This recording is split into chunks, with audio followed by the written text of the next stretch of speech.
ตัวกราบพระทำวัดเช้าครับทั้งหมดกราบพระพร้อมกันครับกราบกราบกราบกราบบารมีธรรมพ่อแม่ครูบาอาจารย์ครับทั้งหมดกล่าวคำบูชาพระรัตนตรัยพร้อมกันครับอิมินาสการนะพุทธังอภิปูชยามะอิมินาสการนะธัมมังอภิปูชยามะอิมินาสการนะสังฆังอภิปูชยามะอะระหังสัมมาสัมพุทโธภควาพุทธังภวันตังอภิวาเทมิสวากขาโตภควตาธัมโม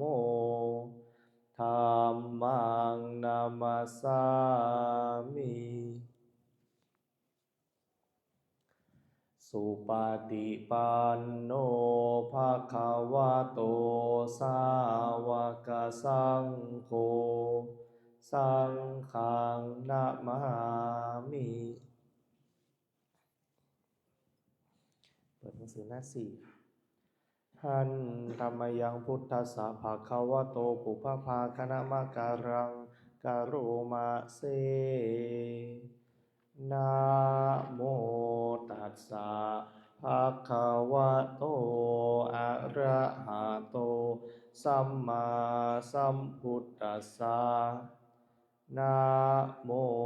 ตัสสะภะคะวะโตอะระหะโตสัมมาสัมพุทธัสสะนะโมตัสสะภะคะวะโตอะระหะโตสัมมาสัมพุทธัสสะพุทธังสารนังคัจฉามิธัมมังสารนังคัจฉามิสังฆังสารนังคัจฉามิทุติยมปิพุทธังสารนังคัจฉามิทุติยมปิธัมมังสารนังคัจฉามิทุติยมปิสังฆังสารนังคัจฉามิตาติยมปิพุทธังสารนังคัจฉามิตาติยมปิธัมมังสารนังคัจฉามิตาติยมปิสังฆังสารนังคัจฉามิธรรมที่พระพุทธเจ้าทรงแสดงไว้เพื่อประโยชน์ของสัตว์โลกเป็นธรรมที่เห็นได้ยากยิ่งสำหรับธรรมที่จะกล่าวต่อไปนี้เป็นธรรมที่สามารถกระทำความสงบอันประเสริฐและสามารถประทานซึ่งสมบัติทั้งปวงเป็นเครื่องสงบเหตุร้ายทั้งปวงเป็นเครื่องป้องกันอมนุษย์และยักษ์เป็นเครื่องระงับความตายก่อนกำหนดเวลาเป็นเครื่องขจัดความเศร้าโศกและโรคเป็นเครื่องย่ำยีกำลังของข้าศึกเป็นเครื่องจำเริญชัยชนะแด่พระราชาเป็นเครื่องนำสิ่งที่ไม่น่าปรารถนาทั้งปวงออกไปเป็นธรรมอันประเสริฐ ข้าพเจ้าจะแสดงคุณธรรมเช่นนั้นตามสภาพที่เป็นจริงณที่ใดมีผู้กล่าวว่าจะสรรเสริญพระคุณอันประเสริฐของพระรัตนตรัยด้วยจิตที่เลื่อมใสณที่นั้นความสุขความสบายและความสวัสดีย่อมมีแก่ผู้นั้นตลอดกาลทุกเมื่ออิติปิโสภะคะวาเพราะเหตุอย่างนี้พระผู้มีพระภาคเจ้านั้นอะระหังเป็นผู้ไกลจากกิเลสสัมมาสัมพุทโธเป็นผู้ตรัสรู้ชอบโดยพระองค์เองวิชชาจารณะสัมปันโนเป็นผู้ถึงพร้อมด้วยวิชชาและจารณะสุขโตเป็นผู้ไปแล้วด้วยดีโลกวิทูเป็นผู้รู้โลกอย่างแจ่มแจ้งอนุตตโรปุริสธรรมสารถีเป็นผู้สามารถฝึกบุรุษที่สมควรฝึกได้อย่างไม่มีใครยิ่งกว่าสัทธาเทวมนุษย์สานังเป็นครูผู้สอนของเทวดาและมนุษย์ทั้งหลายพุทโธเป็นผู้รู้ผู้ตื่นผู้เบิกบานด้วยธรรมภควาติเป็นผู้มีความจำเริญจำแนกธรรมสั่งสอนสัตว์ดังนี้สวากขาโตภควตาธัมโมพระธรรมเป็นธรรมที่พระผู้มีพระภาคเจ้าตรัสไว้ดีแล้วสันทิฏฐิโกเป็นสิ่งที่ผู้ศึกษาและปฏิบัติพึงเห็นได้ด้วยตนเองอากาลิโกเป็นสิ่งที่ปฏิบัติได้และให้ผลได้ไม่จำกัดการเอหิปัสสิโกเป็นสิ่งที่ควรกล่าวกับผู้อื่นว่าท่านจงมาดูเถิดโอปานายิโกเป็นสิ่งที่ควรน้อมเข้ามาใส่ตัวปัจจตังเวทิตาโพวินยูหีติเป็นสิ่งที่ผู้รู้พึงรู้ได้เฉพาะตนดังนี้สุปฏิปันโนภควโตสาวกสังโฆทรงสาวกของพระผู้มีพระภาคเจ้าหมู่ใดปฏิบัติดีแล้วอุชุปฏิปันโนภควโตสาวกสังโฆทรงสาวกของพระผู้มีพระภาคเจ้าหมู่ใดปฏิบัติตรงแล้วยายะปฏิปันโนภควโตสาวกสังโฆทรงสาวกของพระผู้มีพระภาคเจ้าหมู่ใดปฏิบัติเพื่อรู้ธรรมเป็นเครื่องออกจากทุกข์แล้วสามีจิปฏิปันโนภควโตสาวกสังโฆทรงสาวกของพระผู้มีพระภาคเจ้าหมู่ใดปฏิบัติสมควรแล้วยะทิทางได้แก่บุคคลเหล่านี้คือจัตตาริปุริสายุคานิอัฏฐปุริสปุคคลาคู่แห่งบุรุษสี่คู่นับเรียงตัวได้8บุรุษเอสะภะคะวะโตสาวกสังโฆ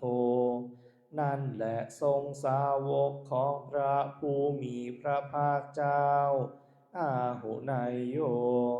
เป็นผู้ควรแก่สักการะที่เขานำมาบูชาปาหุนายโยเป็นผู้ควรแก่สักการะที่เขาจัดไว้ต้อนรับทักขินายโย เป็นผู้ควรรับทักษิณาทานอัญชลีกรณิโยเป็นผู้ที่บุคคลทั่วไปควรทำอัญชลีอนุตตรังปุญญเขตังโลกัสสาติเป็นเนื้อนาบุญของโลกไม่มีนาบุญอื่นยิ่งกว่าดังนี้หันธรรมยังปฏิจจสมุปบาทธรรมเมสุอิทธาปัจจยตาทิธรรมะปะทังพนามาเสอิทัภิกขเวอริยสาวโกปฏิจจสมุปบาทันเยวะสาธุกังโยนิโสมนสิกโรติภิกษุทั้งหลายอริยสาวกในธรรมวินัยนี้ย่อมกระทำไว้ในใจโดยแยบคายเป็นอย่างดีซึ่งปฏิจจสมุปบาทนั้นเทียวดังนี้ว่าอิมัสสมิงสติอิทังโหติเมื่อสิ่งนี้มีสิ่งนี้ย่อมมีอิมัสสุปาทาอิทังอุปัชชติเพราะความเกิดขึ้นแห่งสิ่งนี้สิ่งนี้จึงเกิดขึ้นอิมัสสมิงอสติอิทังนะโหติเมื่อสิ่งนี้ไม่มีสิ่งนี้ย่อมไม่มี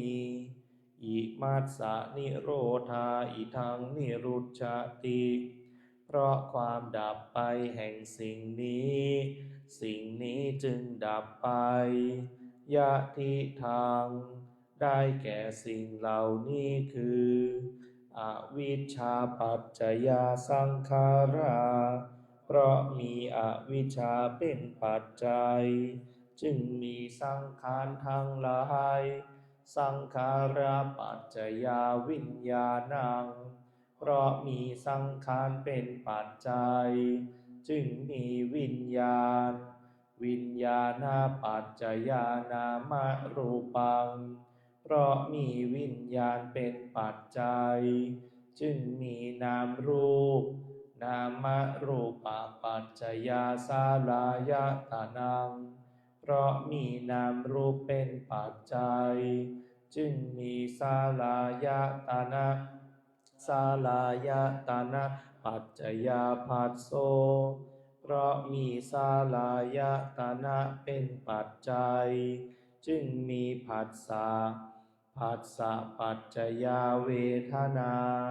เพราะมีผัสสะเป็นปัจจัยจึงมีเวทนาเวทนาปัจจยาตัณหาเพราะมีเวทนาเป็นปัจจัยจึงมีตัณหาตัณหาปัจจยาอุปาทานังเพราะมีตัณหาเป็นปัจจัยจึงมีอุปาทานอุปาทานะปัจจยาภโว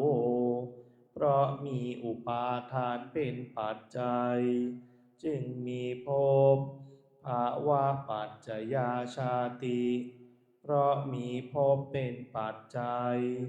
จึงมีชาติชาติปัจจยาชรามรณังโสกปริเทวะทุกขโทมนัสสุปายาสาสัมภวันติเพราะมีชาติเป็นปัจจัยชรามรณะโสกปริเทวะทุกขโทมนัสอุปายาสะทางหลายจึงเกิดขึ้นครบถ้วนเอวะเมตัสสะเกวาลัสสะทุกขคันทัสสะสมุทัยโยโหติความเกิดขึ้นพร้อมแห่งกองทุกข์ทั้งสิ้นนี้ย่อมมีด้วยอาการอย่างนี้อวิชชายตะเววะอเสสะวิราคะนิโรธาสังขาระนิโรโธเพราะความจางคลายดับไปโดยไม่เหลือแห่งอวิชชานั้นเทียวจึงมีความดับแห่งสังขาร สังขาระนิโรธาวิญญาณนิโรโธเพราะมีความดับแห่งสังขารจึงมีความดับแห่งวิญญาณวิญญาณนิโรธานามรูปะนิโรโธเพราะมีความดับแห่งวิญญาณจึงมีความดับแห่งนามรูปนามรูปะนิโรธาสาลายตนะนิโรโธเพราะมีความดับแห่งนามรูปจึงมีความดับแห่งสาลายตนะสาลายตนะนิโรธาผัสสะนิโรโธเพราะมีความดับแห่งสาลายตนะจึงมีความดับแห่งผัสสะผัสสะนิโรธาเวทนานิโรโธเพราะมีความดับแห่งผัสสะจึงมีความดับแห่งเวทนาเวทนานิโรธาตัณหานิโรโธเพราะมีความดับแห่งเวทนาจึงมีความดับแห่งตัณหาตัณหานิโรธาอุปาทานะนิโรโธเพราะมีความดับแห่งตัณหาจึงมีความดับแห่งอุปาทานอุปาทานะนิโรธาภาวะนิโรโธเพราะมีความดับแห่งอุปาทานจึงมีความดับแห่งภพภาวะนิโรธาชาตินิโรโธเพราะมีความดับแห่งภพจึงมีความดับแห่งชาติชาตินิโรธาชรามรณังโสกะปริเทวะทุกขโทมนัสสุปายาสานิรุชชันติเพราะมีความดับแห่งชาตินั้นแลชรามรณะโสกะปริเทวะทุกขโทมนัส